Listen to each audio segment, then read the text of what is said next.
Hola, hola, bienvenidos una vez más a nuestro canal de YouTube. Somos Citología, Ciencia y Arte. Yo soy Elizabeth García y en este video les voy a hablar de Cándida versus tricomonas vaginales, un tema que han solicitado por nuestro Instagram y que seguramente a muchos de ustedes les va a interesar.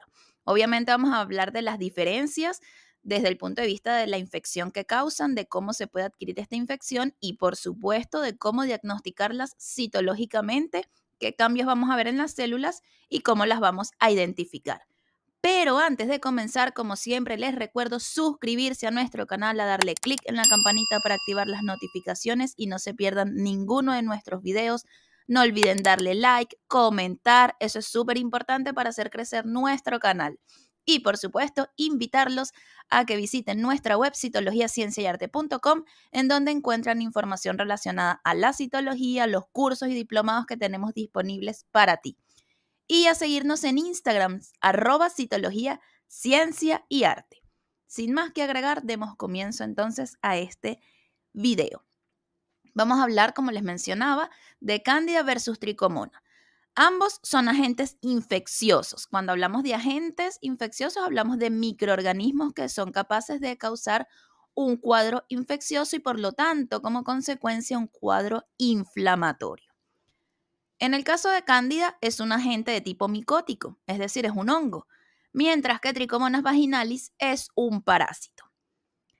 Así es, y a veces sorprende un poco hablar de que los parásitos causan infecciones en el tracto vaginal, porque generalmente cuando pensamos en parásitos pensamos a nivel de intestino o de vías digestivas, pero lo cierto es que existe un sinfín de parásitos que causan infecciones a otro nivel.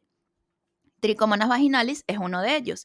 Y es importante aquí destacar en relación a tricomonas que vive exclusivamente en lo que es el tracto vaginal y en el caso del hombre, que obviamente no tiene vagina, pues va a vivir en la uretra masculina.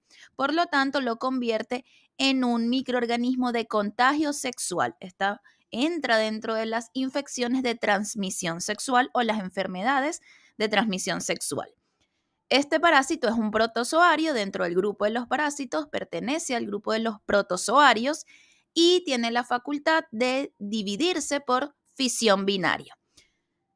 No tiene, por lo tanto, no es de estos parásitos que tienen una hembra y un macho, como el caso de los helmintos o de los gusanos, como los conocemos popularmente. Los protozoarios no son de esta manera y se dividen generalmente por fisión binaria. No tienen quistes y esta es su única morfología, es la que nosotros vamos a encontrar en la citología y en las muestras de orina, principalmente en el caso de los hombres, que como los vamos a encontrar en la uretra, una de las muestras en las que los podemos conseguir es en muestras de orina a este parásito, y en el caso de las mujeres también pudiéramos conseguirlo en muestras de orina, pero porque existe una contaminación de esa muestra de orina con flujo vaginal, pero no porque estén en la uretra femenina, eso es importante dejarlo súper claro. Y en las mujeres va a estar en el canal vaginal y en los hombres en la uretra. Y siempre va a tener esta morfología de trofozoito, esa es su forma evolutiva, la única forma que va a tener es un trofozoito flagelado, porque tiene varios flagelos que le permiten su movimiento. Y si de hecho los vemos en muestras en fresco, los vamos a ver moviéndose. En la citología lamentablemente no lo vemos moviéndose porque las citologías son muestras que ya están fijadas y todo lo que está allí pues ya está muerto. En el caso de las cándidas, es una infección genital tanto femenina como masculina. Si bien la mayoría de las veces vamos a hablar de candidiasis femenina, lo cierto es que también afecta a los hombres. No es exclusivamente una enfermedad de transmisión sexual, aunque pudiera ser una de las formas de contagio, el contacto sexual, pero no es exclusivo de el contacto sexual. Por lo tanto, no entra dentro de las enfermedades de transmisión sexual. Es simplemente una infección genital que se puede dar en hombres y en mujeres y su agente causal, bueno, va a ser obviamente la cándida y por eso le llamamos candidiasis. Es un agente de tipo micótico, como ya les mencionaba. ¿Y cómo me lo puedo contagiar? Bueno, existen un sinfín de formas. Tenemos que recordar que Cándida forma parte de la microbiota normal del canal vaginal y por lo tanto ella va a estar allí viviendo normalmente sin causar un cuadro infeccioso. Cuando ocurren alteraciones en el pH vaginal, esto puede favorecer a que Cándida prolifere más de la cuenta y por lo tanto genere una infección. Y de hecho tenemos un video en donde hablamos de eso, así que en la descripción les dejo el link para que vean ese video donde hablamos a más detalles sobre la candidiasis y cómo Cándida puede causar infección y todo lo que está involucrado en ese desequilibrio que se puede dar a nivel vaginal para favorecer una infección por Cándida.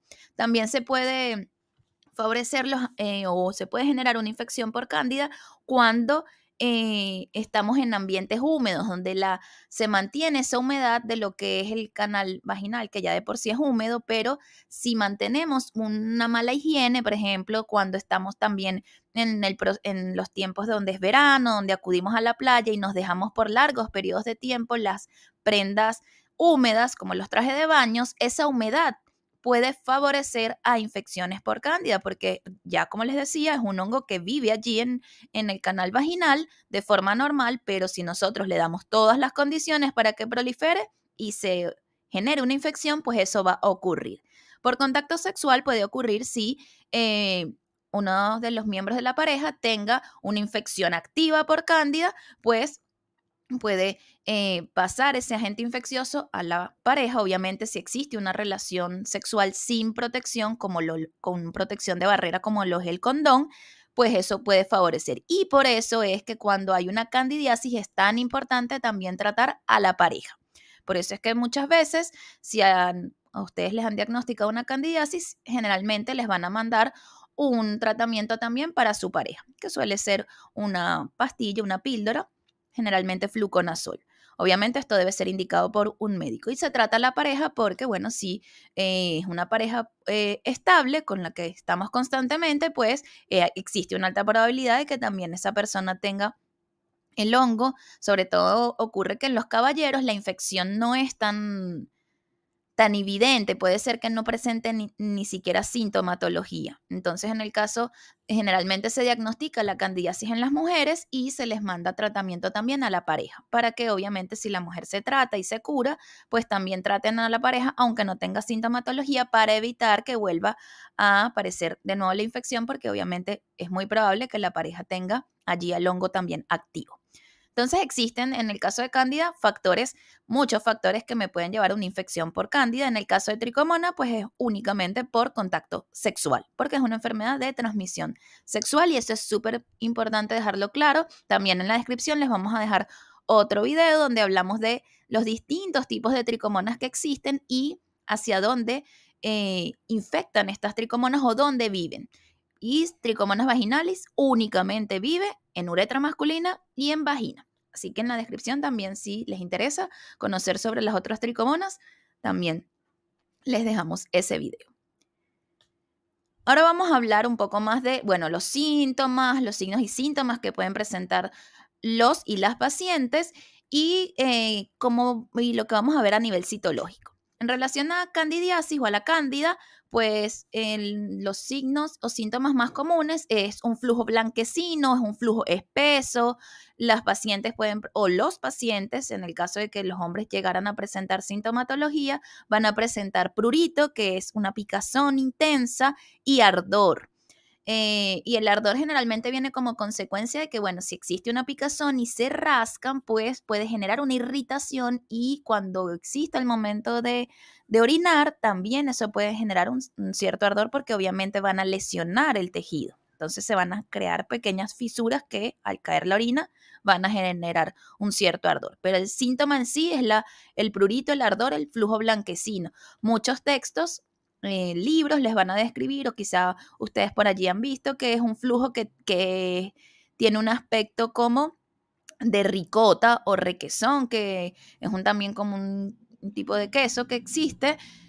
Es ese aspecto el que va a presentar ese flujo. Es un flujo muy particular, es muy espeso. Y de hecho, cuando el médico hace la toma de citología, ya desde que ve el flujo va a decir esto es una candidiasis y es muy probable que ya de una vez envíe un tratamiento a esa paciente. Pero hay ocasiones en que no se ven ese flujo así tan característico y pues lo vamos a diagnosticar en la citología, aunque cuando está el flujo igual lo vamos a ver en la citología. Por eso es tan importante conocer los síntomas que tengan las pacientes porque nosotros en el laboratorio pues eso nos orienta, ¿no? Sobre qué ¿qué me puedo conseguir en esa muestra? Si ya me van diciendo que la paciente tiene un flujo blanquecino, que hay un prurito y que hay un ardor, uno va sospechando, bueno, es muy posible que aquí me voy a conseguir unas cándidas. Algo importante que les coloco allí es la mención de los anticonceptivos orales. Una de las consecuencias de consumir anticonceptivos orales o uno de los efectos secundarios es que es muy probable, no ocurre en todas las mujeres, por supuesto, pero existe la posibilidad de que pacientes que consumen anticonceptivos orales tengan mayor probabilidades de desarrollar una candidiasis, porque se genera se altera el pH vaginal, existen ciertos cambios que van a alterar ese pH y que puede favorecer a la proliferación de cándida. Entonces, por eso les coloco allí lo de los anticonceptivos orales. Igual en nuestro episodio 22 del podcast hablamos sobre los anticonceptivos orales, hicimos una mención en relación a esto. También si les interesa, en la descripción también les dejaremos ese video. En relación a, desde el punto de vista citológico, ¿qué me voy a encontrar? Pues tenemos cambios reactivos. La cándida es uno de los agentes infecciosos que genera muchos cambios reactivos en las células. Pero esos cambios reactivos les coloco allí como que es variable porque hay ocasiones en donde no hay tantos cambios reactivos. Entonces como que la inflamación pasa como tranquila, como que no hay tanta reactividad de esas células frente al microorganismo. Y una de las razones pudiera ser porque, bueno, ya es un microorganismo que vive allí y que las células están, como vamos a decir, que acostumbradas a su presencia. Obviamente, cuando se desata esa replicación o ese crecimiento de ese microorganismo de una forma descontrolada, pues va a generar una respuesta inflamatoria y en realidad es esa respuesta inflamatoria la que me va a generar unos cambios reactivos en la célula, que es lo que nosotros llamamos cambios reactivos desde el punto de vista citológico. Dentro de los cambios reactivos que voy a llegar a observar o que pudiera llegar a observar durante una candidiasis, voy a tener los halos perinucleares. Y allí también los invito a conocer qué son los halos perinucleares. Tenemos un video donde hablamos claramente de los halos perinucleares y también en el video de cambios reactivos. Entonces, aquí no vamos a detallar eso porque ya lo hemos mencionado en otros videos. Entonces, los cambios por cándida, uno de los más frecuentes, los halos perinucleares y nucleomegalias leves. Y eso es importante recordar que dentro de los cambios reactivos las nucleomegalias van a ser leves. Y la cantidad de elementos inflamatorios también es variable, porque vamos a ver casos en donde vemos evidentemente las estructuras que me hablan de cándida, que ya voy a mencionar cuáles son, y la inflamación no es tanta. Podríamos decir que hay escasos elementos inflamatorios. Entonces eso va a ser variable. La cantidad de elementos inflamatorios puede ir desde escasos, moderados a abundantes. Las morfologías que tiene cándida y que vamos a observar en la citología van a ser las pseudohifas, que son esas estructuras alargadas y tabicadas, y las blastoconidias, que igual las vamos a ver a más detalle más adelante. Y en relación a las tricomonas vaginales, bueno, los signos y síntomas, un flujo verdoso, amarillento, esa es la coloración que va a tener el flujo, contiene un mal olor. Ese flujo, generalmente, ese mal olor del flujo viene más por la vaginosis, que también puede estar al mismo tiempo en ese tipo de pacientes que tengan una infección por tricomonas, que por la tricomona en sí. Entonces, el mal olor es más que todo asociado a la vaginosis bacteriana que va a tener la paciente, porque muchas veces coexisten ambas infecciones. Se puede llegar a presentar ardor, dolor durante el coito y también dolor al orinar. Es una infección de transmisión sexual, eso ya quedó súper claro. Voy a tener cambios reactivos en la célula, incluso muchos cambios reactivos. Esto es un agente infeccioso que genera mucha reactividad en la célula y la cantidad de elementos inflamatorios siempre va a ser de moderados a abundantes. Hay una respuesta inflamatoria activa frente a este microorganismo, porque a diferencia de cándida, no es un microorganismo que vive allí como de forma normal, es un microorganismo altamente patógeno que no habita allí como un comensal, como si lo hace cándida cuando las condiciones son las esperables, pero en el caso de tricomona no, él no tiene por qué estar allí ese microorganismo, este parásito, así que hay una reacción inflamatoria intensa. Entonces, en los extendidos es muy común que yo tenga una gran cantidad de elementos inflamatorios o que la cantidad sea moderada. En raras ocasiones yo voy a tener pocos elementos inflamatorios. En relación a la morfología de este microorganismo, bueno, va a ser mucho más grande que Cándida, por lo tanto es un poco más sencillo, entre comillas, de observar. Es un microorganismo que tiene un aspecto piriforme y que va a tener un núcleo excéntrico. Si bien yo les dije que este es un protozoario que tiene que es un trofozoito, que tiene una forma que es trofozoito y que es un protozoario y que tiene flagelos, en citología es difícil verle los flagelos porque las tinciones que nosotros utilizamos en citología no suelen teñir los flagelos. En esta imagen que les muestro aquí se le logra ver dos flagelos, uno que está muy pegadito al citoplasma y otro que está un poquito más hacia arriba. En realidad tiene más flagelos que esos, pero ahí dio la casualidad que se lograron teñir con Papa Nicolau, pero no siempre suele ocurrir, entonces por eso viene la dificultad. Pero siempre van a tener una forma o redondeada, como la que vemos allí, o piriforme, y un núcleo que va a ser ovoide y que va a estar excéntrico, como lo estamos evidenciando allí. Y eso es muy importante, la presencia del núcleo. Yo no puedo llamar a cualquier estructura que tenga un aspecto piriforme tricomona. Yo le tengo que ver ese núcleo ovoide. Y ese núcleo va a ser evidente porque las coloraciones de Papa Nicolau sí son capaces de teñir los núcleos de las tricomonas y sus citoplasmas. Entonces, es importante la presencia del núcleo para su diagnóstico. Y aquí vamos viendo las diferencias desde el punto de vista citológico. Entonces, en relación a Cándida, vamos a tener dos morfologías en las que las vamos a observar o que las podemos observar en las muestras, que van a ser las pseudohifas, que son esas estructuras alargadas, tabicadas, que van a tener un tono parduzco.